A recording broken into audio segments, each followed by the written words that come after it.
আসসালামু আলাইকুম, আমি মুজাহের। আমার সামনের এই বাজারের ব্যাগগুলো এমন কিছু পরিবারের কাছে যাবে যাদের কাছে ঈদের স্বপ্ন শুধু স্বপ্নই রয়ে যায়।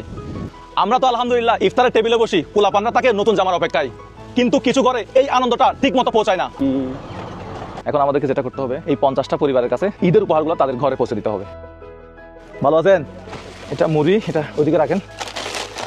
সেমাই, নুডলস, এটা হচ্ছে এটা কি তেল, লবণ, রসুন, চিনি, পেঁয়াজ, রুটি বানাবেন, ছোলা, চনা ছোলা, নারকেল, এরপরে হচ্ছে আলু আলু আলু, ডাল, হ্যাঁ ডাল, অল্প কিছু চাল।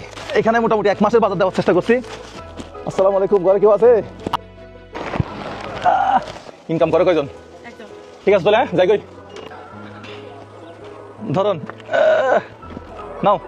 আমরা মাত্র 50টা পরিবারের দায়িত্ব নিছি, এখনো মাত্র আমরা 30টা পরিবারের কাছে তাদের বাজারগুলো পৌঁছাই দিচ্ছি। এতেই আমাদের অবস্থা খারাপ হয়ে গেছে। আমি এখানে রেখে চলে গেলাম, ওদেরকে বলে গেছি কোথাও গেছে হয়তো, যখন আসার পরে দেখবে তখন খুশি হবে। এখানে 2টা বস্তা আছে, রাস্তা বন্ধ, আমি আর যাইতে পারতেছি না। ওরা আশা করে দায়িত্বটা ঠিক মতো পালন করবে। হ্যাঁ ও ভাই, বাতাসটা সেই একটা মাছ, একটা বস্তা মোস্তাকে নিছো, একটা যাও চলে যাও। 6 ঘর, এখানে হচ্ছে 6 ঘর। আমার মনে হয় আমরা যদি মুরগি নিতাম আজকে এতক্ষণে মারা যেত। ভাগ্য ভালো ফাঙ্গাস নিয়েছিলাম, এখনো বাঁচি আছে।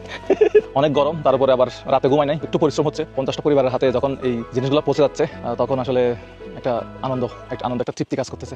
আমি কাজ করতে গিয়ে যদি কোনো ভুল করি আপনারা আমাকে কমেন্টে বলবেন, আমি সেটা অবশ্যই সংশোধন করার চেষ্টা করব। আসুন আমরা প্রত্যেকেই নিজ নিজ জায়গা থেকে গরিব ও অসহায় মানুষের জন্য কাজ করি, এতে ঈদের আনন্দ সবার মাঝে সমানভাবে ছড়িয়ে পড়বে। ঈদ মুবারক।